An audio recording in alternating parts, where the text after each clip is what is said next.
If I were a giant. If I were a giant, I wouldn't be able to fit in my house. I'd have to live in a building that had a high ceiling, but I'd probably have a hard time getting through the door. I'd have to make my own clothes, but where would I get a giant needle and thread to sew with? I couldn't ride in a car or a plane. I suppose I would just have to take giant steps to get from place to place. I would have to be very careful not to step on anybody or anything. When I talked, people would cover their ears.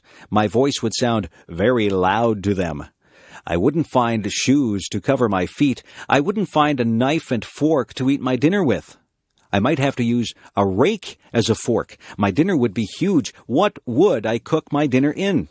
I certainly wouldn't find an oven big enough to put my dinner in.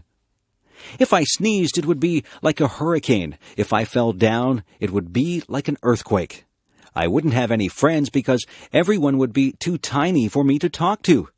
I think that being a giant would be very lonely. I couldn't have just one apple. I would have to have a lot of apples to fill me up.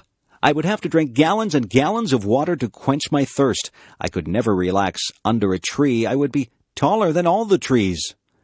I don't think that being a giant would be fun. I won't ever make a wish to be a giant. I would rather be my height. I'm very happy the way I am.